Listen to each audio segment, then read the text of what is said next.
In my early 20s, I would constantly try to get deep, long sessions of work in, but I would constantly be distracted by meaningless things. I would check my phone to see if the girl already responded back. I would check the fridge to see if there's some food that could distract me, or I would check my social media posts to see how many likes they got. At the height of it all, I would make to-do lists, and then for the rest of the day I would fantasize about how amazing my life would be if I would execute on the things on my list. But during all of this, I also knew that things could be different, because there were moments in time where I reached some kind of superhuman focus. For example, one day before the exam, I would get into some kind of flow state and do more in 10 hours than I would be able to do during the entire year combined. And so I knew that these flow states existed. I knew that they were amazing. I knew that they were effortless. I knew that when I reached them, the outcome, the achievement was almost inevitable. But I didn't have a way to access these flow states on command at will at any given moment in time. Now, over the past 10 years, I've learned how to control these flow states and get them whenever I want at any given moment. And so let's give you a step-by-step process that you can use to get into flow states whenever you want. The first step is to identify which types of activities are suitable for flow states, because flow states don't happen in all types of activities. They only happen when you are doing something that you yourself deem worthy of your intellectual capacity, time, and energy. In other words, something that you actually want to be doing. And so identifying these activities for yourself is the first step. And so how do you identify these activities? Well, there is a simple calendar trick that I would recommend. Go to your calendar where you write down hour by hour what you are doing, and then circle the activities that drain you from energy, that take energy away from you during the day in red, and then circle the activities in green that give you energy during the day. And you will find flow state potential activities in the green sections of your calendar. Now, over the past 10 years, I've helped hundreds of artists improve their productivity, install flow states, and what I've seen is that a lot of times things start to make sense in step 2, where we are going to install flow state triggers to your workflow. The first trigger that you have to install are rituals. Now, the power of rituals is that these are a set of habits that stay the same every time you work. And so over time, your brain will link these habits to the state that happens right afterwards, namely the flow state. And so you will be able to use these rituals to summon these flow states. And so just like Pavlov's dog started salivating when he heard the ring of the bell, your brain might be one ritual away from reaching flow states at will. And you see these types of rituals among great minds of the past all over the place. Beethoven, for example, he would start his day, he would start his creative endeavors, and he would take his head and plunge it in cold water right before he would start composing. And so this small ritual brought him into this flow state. You could even say that this cold plunge was some kind of variation on the Wim Hof method hundreds of years before Wim Hof existed. And you can ask yourself the question, how did Beethoven come up with this? Well, he just followed his intuition. There was no Wim Hof method at that time, and so sometimes you have to follow your intuition when it comes to these rituals. Another ritual was the ritual of James Joyce, who would start his writing sessions early in the morning, always laying down on his stomach in his bed. Now, there's some science that we are not going to go into that backs up this idea of laying down, laying horizontally to reach particular states. But anyway, so he would lay down on his stomach, he would write in his bed with red crayons in the morning light. And so all of these elements, red crayons, morning light, laying on his stomach, in his bed, in the same position always, these were all ritualistic triggers for his flow states. Another thing to use to trigger your flow states are smells.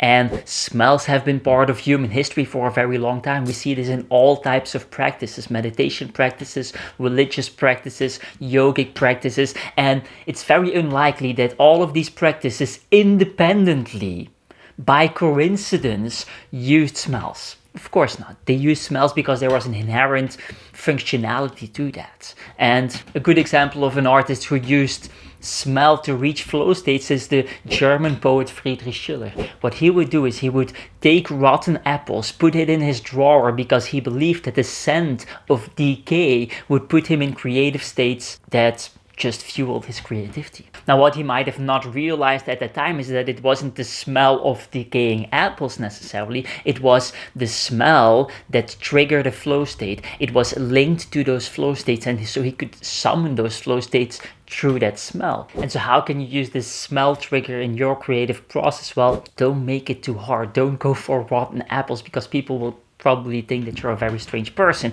Go for something simple. Go for incense sticks. Go for incense cones. Go for scented candles. Go for fragrances that release some kind of smell, plants, whatever you prefer. Now, besides these smell triggers, there's one type of ritual, I would say, that goes beyond all of this. That is some kind of machine, some kind of system almost. A good example is Salvador Dali. So what he would do is the following. He would take a spoon and a plate that makes a loud noise if something falls on it. He would put that underneath him, and then he would take the spoon and hypnotize himself to sleep with the spoon. And then when he was sleeping, he would obviously release the spoon because, you're sleeping.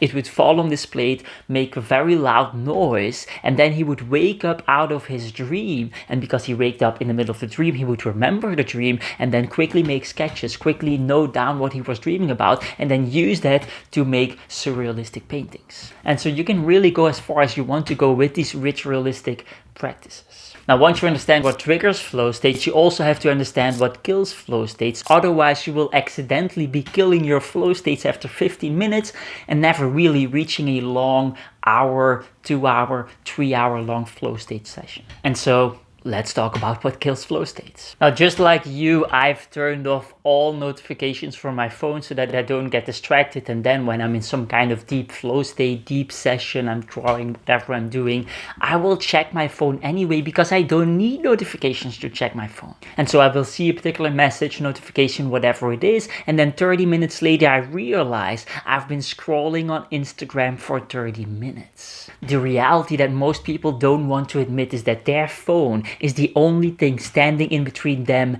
and their next breakthrough. And whoever tells you that just putting off notifications is going to prevent you from accessing your phone is a fucking fool. And so your phone is an absolute flow state killer. Now, the problem with this is not that your phone is bad. The problem is that your phone is actually good. You have to check Instagram. You have to analyze. You have to do research. You have to do community building as an artist, as a creative. And so these activities are pretty good. It's just that we don't want them during our flow state.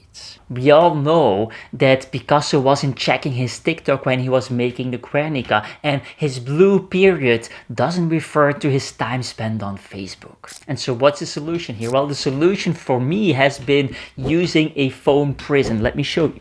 This is some kind of kitchen safe. I would like to call it a phone prison. This is, by the way, not a sponsored thing. I don't do any affiliate bullshit. And so kitchen safe, let's talk about it. You can put your phone inside of this, then you can choose a particular time. Let's say I will now choose 12 minutes just to show you an example. So you put your phone inside and then you press this button and listen carefully, it's gonna close.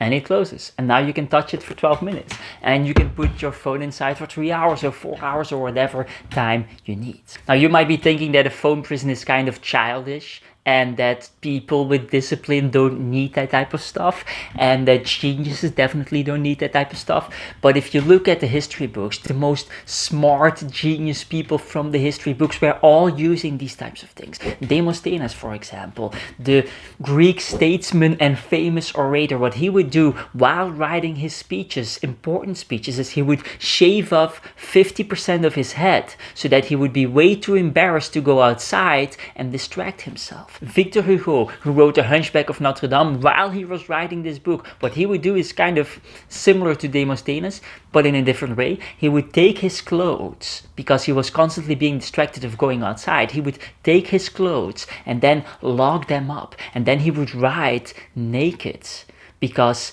while he was naked, he couldn't go outside because he didn't have clothes. And so they all had these systems to prevent themselves from going into the things that distracted them.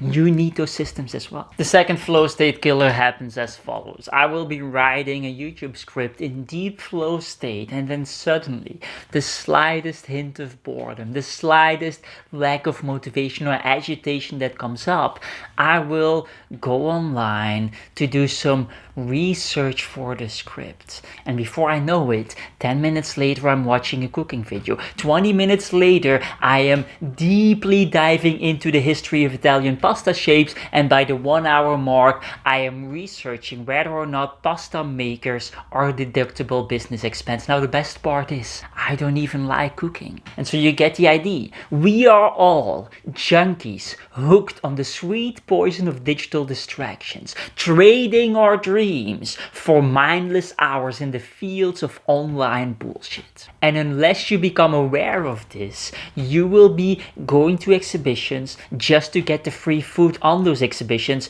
because you've trained your brain to see pasta every time it sees pastel. And so what's the solution? Well, the solution is to use focus apps on our devices, on our computer, that can prevent us from accessing particular apps, accessing particular websites. The one that I use is Focus Me, and it allows me to, for example, set a particular time to watch YouTube, or set a particular amount of time that I can watch YouTube every single day. For example, only 1 hour a day, or for the next 8 hours I'm not going to do this, etc, etc, etc. Now the beautiful thing about this Focus app is that you cannot undo it. If you want to undo it, then you have to deinstall Windows and reinstall Windows just to get around the distractions or something. And so you're obviously not going to do that, because that would take hours just to watch some YouTube. It doesn't make any sense. And so this works very well for me. Now, again, you might be thinking that this is a little bit childish, that people shouldn't be doing this, that if you have discipline, you don't need this.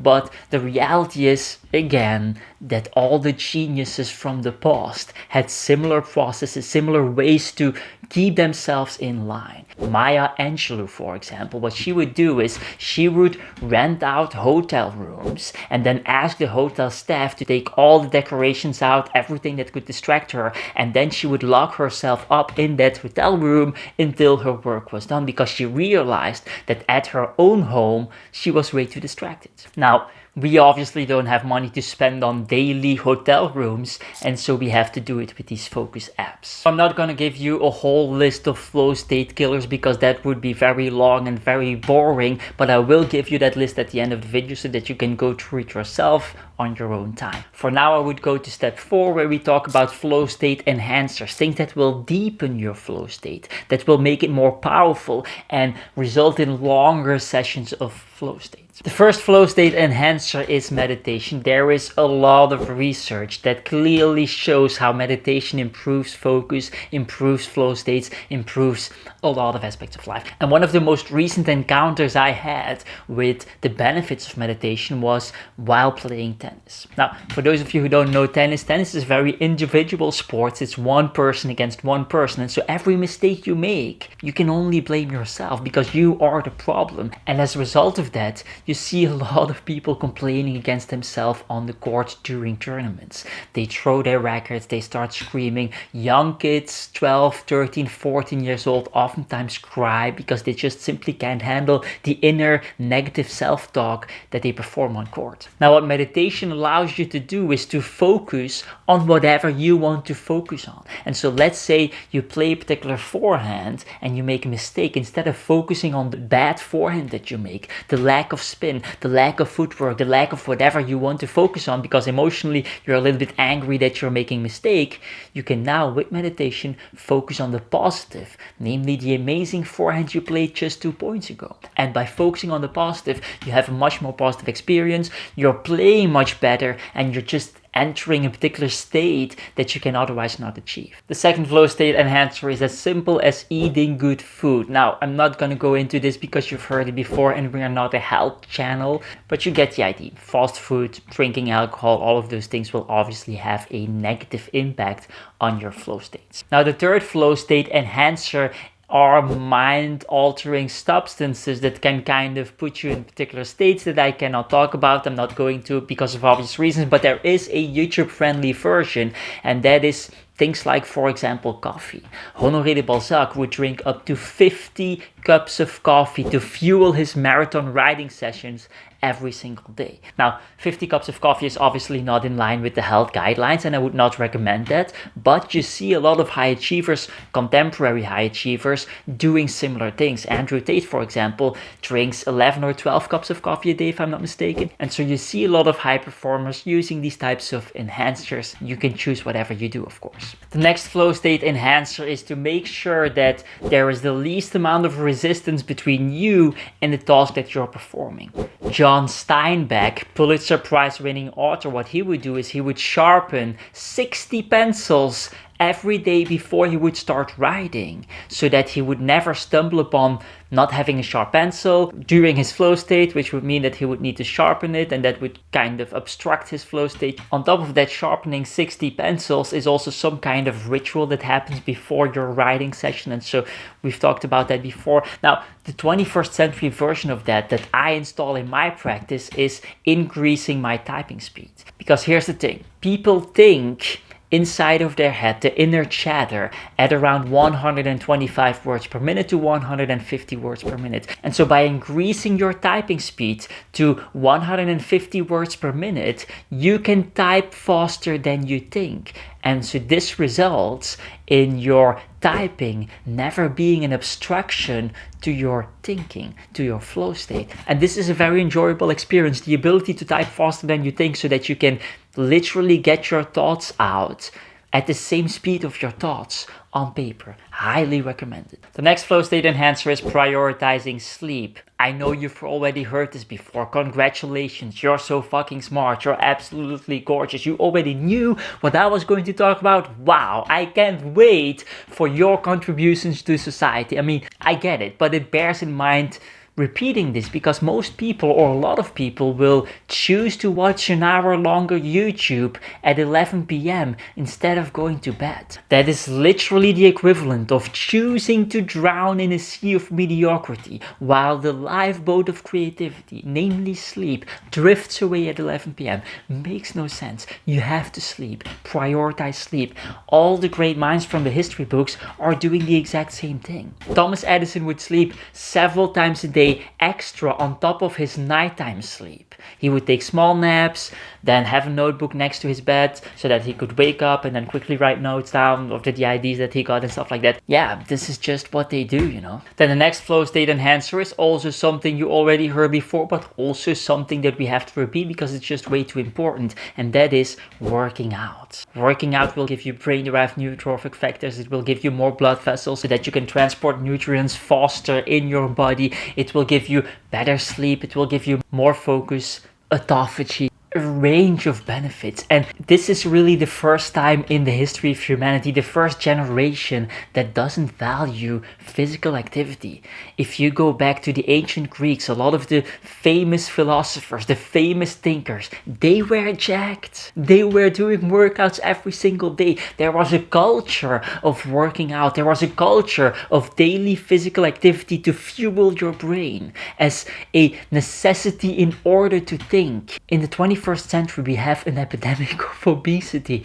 The first time ever. I mean, it's insane. Working out is essential for everyone. A good example of an artist who did this is Twyla Tharp, who would, right before her creative days, right before her creative process, she would do 2-hour workout sessions because she believed that this would take away mental limitations and prepare her for the creative process. As promised, here's a list of flow state killers that you can check out.